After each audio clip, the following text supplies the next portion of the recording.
signé par la RDC et par le Rwanda. Une autre étape importante a été franchie le 5 novembre avec la mise en place du mécanisme de vérification ad hoc renforcé à Goma. Je me souviens que cet événement avait été aussi largement diffusé et couvert par la presse parce que c'était une mise en place de ce mécanisme qui a été faite dans la présence des 3 ministres des Affaires étrangères, à savoir moi-même pour la République démocratique du Congo, le ministre Tete Antonio de la République d'Angola et le ministre des Affaires étrangères du Rwanda. Ce mécanisme a donc été lancé le 5 novembre et avec l'objectif de suivre la mise en place, ou la mise en œuvre plutôt, et l'exécution du cessez-le-feu et de faire des rapports en cas de violation du cessez-le-feu. La troisième étape importante était la signature du concept d'opération le 25 novembre 2024 par la République démocratique du Congo et le Rwanda. Le concept d'opération, le cœur, si vous voulez, du projet d'accord qui a été présenté par la facilitation, a 2 piliers principaux. Le premier, l'engagement du Rwanda de retirer ses forces du territoire souverain de la République démocratique du Congo. Et le deuxième pilier, l'engagement de la République démocratique du Congo de neutraliser les FDLR. Et donc, le 25 novembre, le concept d'opération a été signé par la RDC et par le Rwanda. Et hier, nous avions donc la 7e réunion ministérielle qui avait pour objectif de finaliser l'examen du projet d'accord qui avait été présenté par la facilitation aux 2 parties prenantes et ainsi préparer le sommet prévu aujourd'hui le 15 décembre entre les présidents de la République démocratique du Congo, du Rwanda et de l'Angola. Et donc maintenant, je voudrais me pencher sur le déroulé de la réunion d'hier, la réunion ministérielle, parce qu'en effet, comme le ministre Mouyaya l'a indiqué, le sommet n'a pas eu lieu aujourd'hui et ceci était lié à une série d'impasses et de blocages pendant les négociations, les dernières négociations que nous avons eues hier.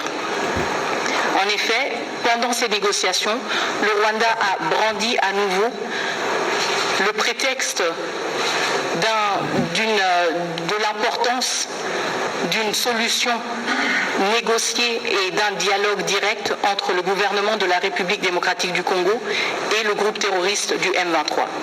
Une chose que nous n'avons jamais acceptée et que nous n'allons jamais accepter. Ce qui est clair, c'est que le groupe armé M23 était partie prenante du processus de Nairobi, s'est auto-exclu quand il a repris les armes et que si ce groupe veut avoir un espoir en termes d'une possibilité d'exprimer ses griefs et ses préoccupations, cela se fera uniquement dans le cadre du processus de Nairobi, processus piloté par le président Uhuru Kenyatta. Et donc, la question du M23 a ressurgi, mais cette fois-ci sous une autre forme, parce que le Rwanda a insisté sur le fait qu'il y ait d'abord un dialogue direct entre la RDC et le M23 avant même qu'un accord puisse être signé.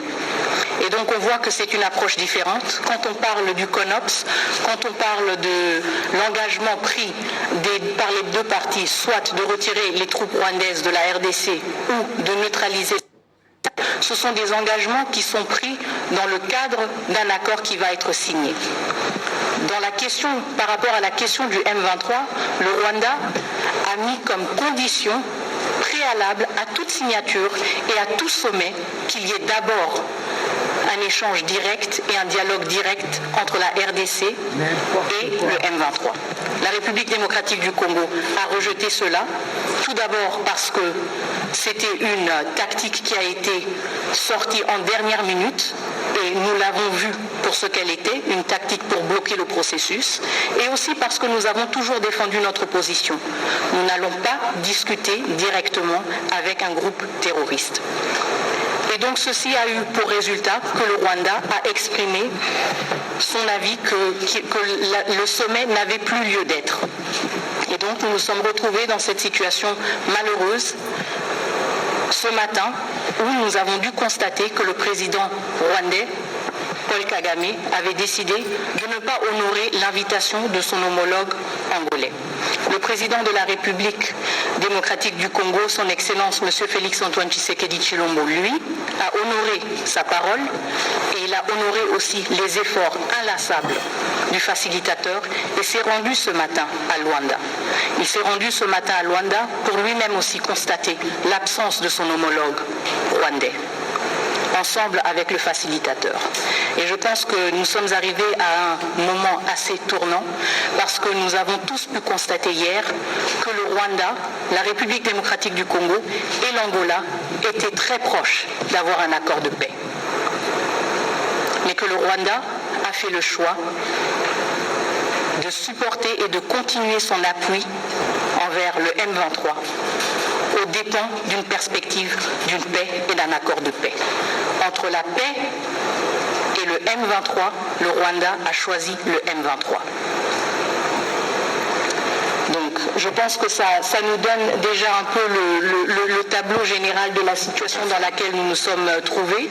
Mais encore une fois, je pense que c'était important que le président de la République se soit rendu à Luanda parce qu'il a pu échanger avec son homologue angolais et aussi exprimer sa reconnaissance pour ses efforts de médiation qui ont été déployés pendant plus de 2 ans par l'Angola.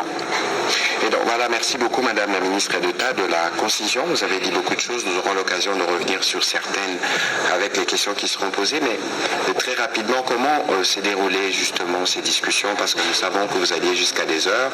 Nous avons suivi que par exemple les Rwandais traînaient les pieds pour venir. Vous avez dit il y a quelques jours au Conseil de sécurité que dans le cadre par exemple du mécanisme de vérification, les experts ne venaient toujours pas.